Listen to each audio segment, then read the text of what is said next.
like treason to arrest him, to throw him into solitary confinement, and now his case is before the Constitutional Court.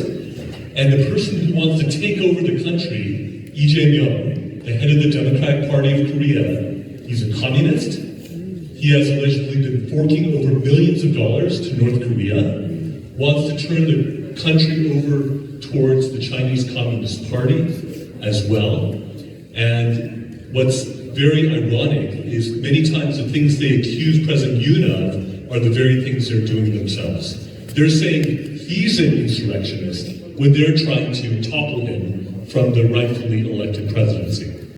A great cultural center. And what that shows, and what your story showed, in the coup in Korea and what happened to Bolsonaro, I mean, we're in war. Think about, we gathered here last year, President Trump, the primary season was just starting. There was no assurance he was going to be the nominee, although we all were working for him and felt that. There was less of a certainty, although we felt it in our heart and we're working on it, he was going to be President of the United States.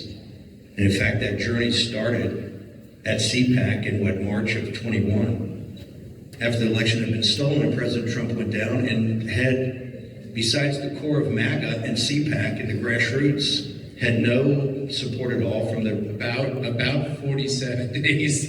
47 days. A little more, but about. And there's certain prominent conservative network wouldn't show him live for 2 years, wouldn't show the Cpac speech live. Remember, if Donald Trump did not win on November 5th, they were going to drop a superseding indictment the next day.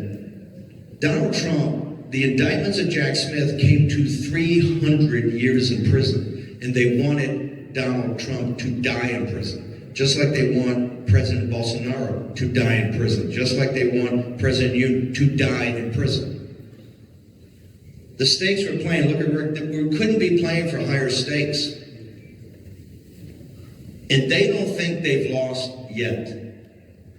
The deep state, the administrative state, what's happening in this very city. Next door we have 600 volunteers who are the tip of the spear of the precinct strategy and getting out the vote. And they're geared up. Why are they here a day early for Cpac, which is their big annual gathering? They understand we're still in war.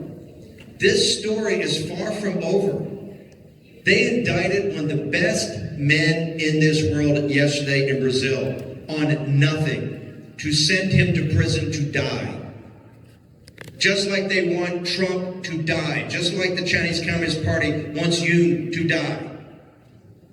And this is far from over. Yes, we've had days of thunder, and it's amazing. And every day there are 10 or 12 things. And we're on offense all the time. But they've got the judges, they've got courts, they still have immense power, they still have the media, they have all these global billionaires.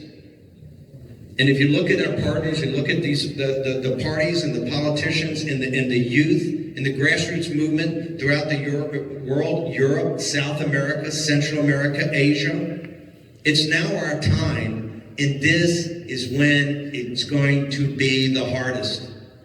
Because they're not going to sit there and go, oh, okay, we see what you guys want to do. You're about liberty and freedom. They're not about liberty and freedom.